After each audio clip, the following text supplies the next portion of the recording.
Bonjour Romain, Bonjour, vous êtes en ligne avec nous depuis la cellule Info d'Experts de Bourse Direct. Bon, on semble s'être installé au-dessus des 7200 points, on est en hausse d'un 26%. Jusqu'où peut-on pousser les feux ? En séance, peut-être qu'on pourrait aller rechercher la médiane de ce fameux trading range situé à 7237 sur le futur CAC 40.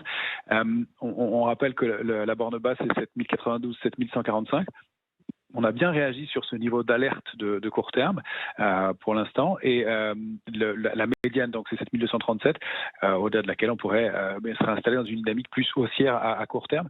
On n'a pas vraiment le momentum immédiatement pour le faire manifestement. On retrace un peu, on en profite même pour faire des petits écarts à la baisse comme on vient d'en proposer un.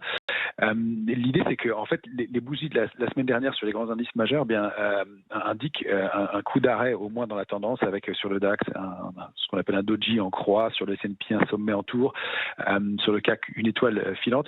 Ce sont des bougies qui témoignent du fait que les acheteurs ont tenté de reprendre la main et que ce sont les vendeurs qui ont repris la main en fin de semaine. Alors en soi, ça n'indique pas un retournement de tendance, mais au moins un coup d'arrêt dans la tendance.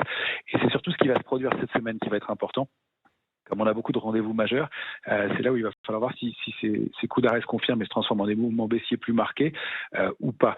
Globalement, sur les indices, c'est un peu plombé, mais c'est plutôt en stock picking et en dehors des indices que les choses se passent maintenant, même s'il y a une petite logique indicielle qui ressort. Il y a trois secteurs sectoriels qui ressort.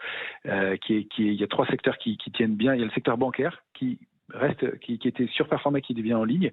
Il y a un secteur qui surperforme clairement, c'est le secteur des énergies traditionnelles. Tout ce qui est énergie nouvelle, énergie renouvelable, n'a pas le vent en poupe et sous-performe pour l'instant. Et puis il y a le secteur de l'assurance qui se porte bien quant à lui. Du côté des titres, si on regarde ce secteur-là, il y a Total Energy qui est une des valeurs fortes du moment, AXA aussi, qu'on avait un peu oublié ces derniers temps, mais qui tient très bien. Et puis si on regarde sur des plus petits titres, dans le secteur automobile qui se porte bien, là on commence à faire un peu de discrimination. Il y a une valeur comme Plastique du Val-de-Loire qui fait un très beau parcours et qui a du potentiel encore, ou une valeur sur laquelle on est entré il y a quelques jours comme dans un autre secteur comme Aquel, qui elle aussi, même si elle est volatile, se comporte bien. Et puis on travaille toujours à l'achat sur l'argent, même si trouver des points d'entrée sur l'argent est toujours compliqué parce que c'est volatile, mais au-delà de 21,90, on a des cibles aux alentours de 24,10. Merci beaucoup Romain. Romain Daubry et la cellule Info d'Experts.